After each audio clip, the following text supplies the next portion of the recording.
Sports entertainment mogul Turki Alalshikh is being accused of sabotaging Canelo Alvarez, and some members of the boxing community are saying that this was a form of retaliation against the Mexican superstar for his refusal to fight Terence Crawford. This accusation is coming from the newest member of Team Canelo, Teofimo Lopez. Teofimo Lopez said that the UFC Noche event being staged on the same night as Canelo vs Berlanga last September was definitely not a coincidence. Now, supporters of Canelo are also backing up this claim, suggesting that the decision to be in direct conflict with Canelo's fight was a petty and immature way to retaliate after Canelo basically said no to the Crawford fight. Now, before we dive into this, let me just clarify something.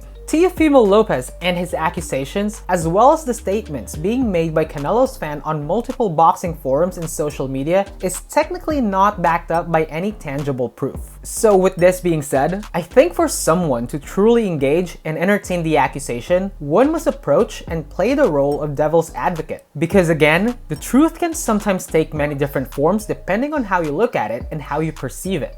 I'm not saying that Teofimo's accusations are true, but I'm also not invalidating his claims. Again, I am merely sharing what he said, and hopefully, you for yourself can give me your thoughts and opinion about this whole thing. So let's get right into it.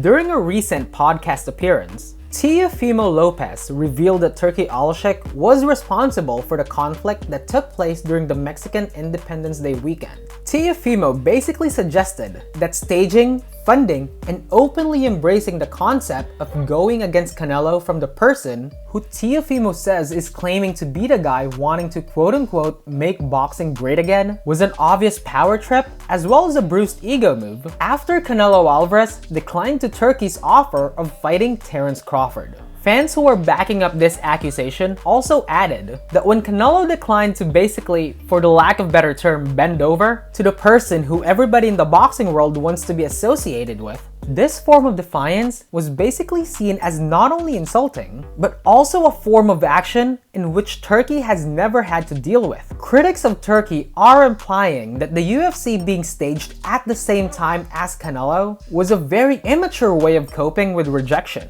Again, a form of action which in a way feels alien, especially for somebody who's used to getting what they want because of the money they have. Now, people who are supporting this claim are saying that when you're used to having all the fighters, promoters, and sanctioning bodies in the palm of your hands, being rejected by Canelo was very ego bruising. Look, I'm not saying that Turki Alalshikh is nothing more but a rich guy playing video games in real life with the fighters as the video game characters. No, I'm not saying that. However, I'm also not questioning as to why his critics and Canelo's fans may perceive him to be the guy who tried to sabotage Canelo after being rejected.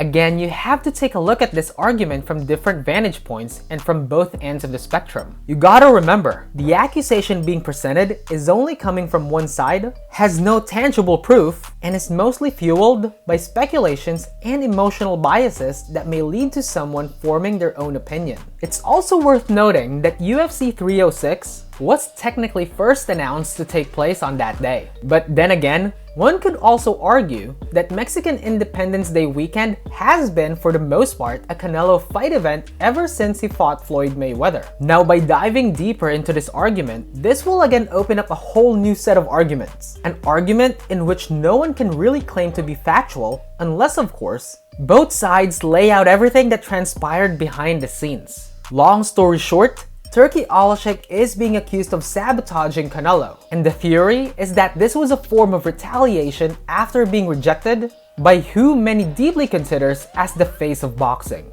So, what are your thoughts about this argument? Tell me everything in the comment section. Thank you so much for watching, and as always, please don't forget to click that like and subscribe button for more quick talks.